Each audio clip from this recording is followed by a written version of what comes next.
Imagine you just got the call. Your financial advisor, calm voice, professional tone, tells you that you did it. You hit $1 million, the number that every savings article, every retirement calculator, every well-meaning uncle at Thanksgiving told you was the finish line. You hang up the phone, and then a very quiet, very unsettling thought creeps in. Now what? Because here's the thing nobody tells you at the party. $1 million in retirement isn't what $1 million used to be.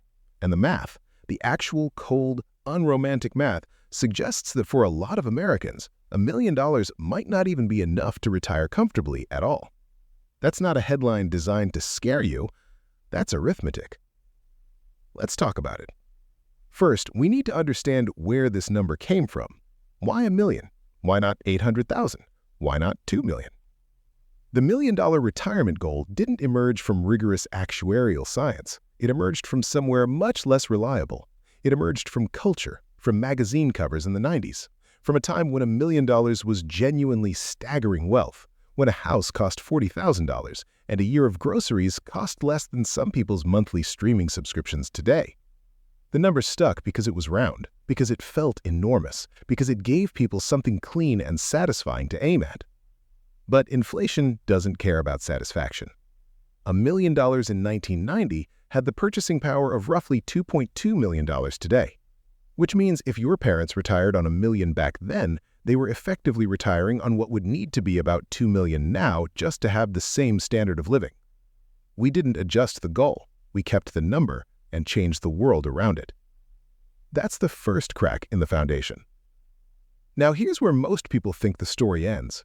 They think retirement math is simple. You have a pile of money, you take money out of the pile, eventually the pile runs out, or you do, whichever comes first. But retirement finance is actually a system, and systems have rules. Rules that once you see them, you can't unsee. The most important rule is called the 4% rule. It's been the backbone of retirement planning for 30 years. The idea is straightforward. If you withdraw 4% of your savings each year, historically, your money should last 30 years without running out, assuming a balanced portfolio of stocks and bonds. 4% of $1 million is $40,000 a year, before taxes. Let that sit for a moment. $40,000 a year. That's the lifestyle that a $1 million retirement, by the standard model, is designed to support. In a country where the median household spends roughly $60,000 to $70,000 annually, $40,000 isn't a comfortable retirement. For many people, it's a modest one at best. For people in expensive cities, or people with health conditions, or people who simply expected that 30 years of disciplined saving would buy them something resembling security, it's a quiet crisis. And that's if everything goes right. Here is where it gets uncomfortable. The 4% rule was developed in 1994 by a financial planner named William Bengen. He looked at historical market returns and concluded that 4% was a safe withdrawal rate. And he wasn't wrong for the data he had in the conditions that existed then. But Bengen himself has since said the math may need to change. Some researchers now argue the safe withdrawal rate in today's lower return environment should be closer to 3%, maybe 3.5%. 3% of $1 million is $30,000 a year. You can do the math on what that lifestyle looks like. And then there's the sequence of returns problem, which sounds like a finance textbook phrase, but is actually one of the most brutal practical realities of retirement planning. Here's what it means. If the market crashes in the first few years of your retirement, not in the middle, not at the end, but right at the beginning, the damage is disproportionate and potentially unrecoverable. You're selling assets at depressed prices to fund your living expenses. Those assets never get the chance to recover for you. A bad sequence of early returns can hollow out a portfolio that the same average returns, spread differently, would have sustained for decades. You can retire into a bull market and be fine. You can retire into a bear market with the same amount of money and run out 15 years early. The pile is the same. The world around the pile is different, and the outcome is completely different. That's the hidden mechanism. Your retirement isn't just about how much you saved, it's about when history decides to show up. Now add healthcare. This is where the comfortable retirement fantasy really starts to unravel. Fidelity estimates that the average American couple retiring today will need roughly $315,000 just for healthcare costs in retirement. That's not long-term care. That's not a nursing home. That's out-of-pocket healthcare expenses for a reasonably healthy couple. $315,000 out of $1 million before a single mortgage payment, before groceries, before the flight to see the grandchildren. And long-term care is a separate conversation entirely.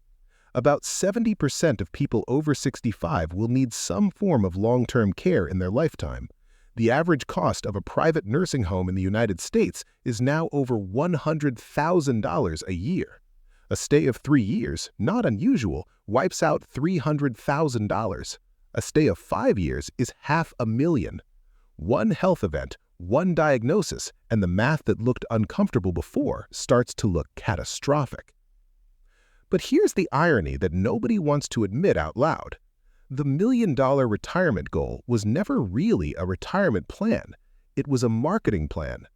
Financial services firms have every incentive to give people a big, round, aspirational number to work toward.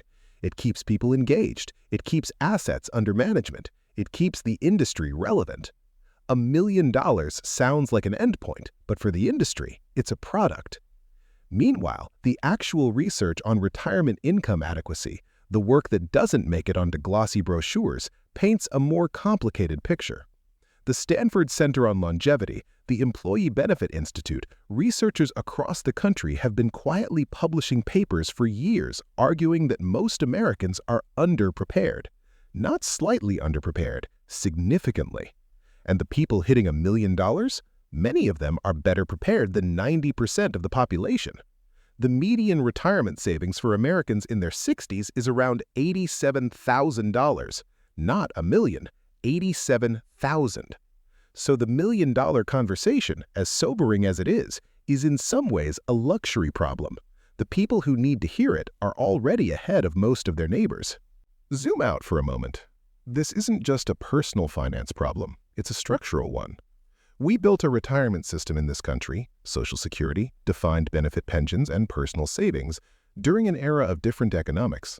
Lifespans were shorter, healthcare was cheaper, interest rates were higher, which meant savings actually generated meaningful passive income without any risk. A retiree in 1975 could put money in a savings account and earn 6, 7, 8% interest. Safe, guaranteed, enough. That world is gone.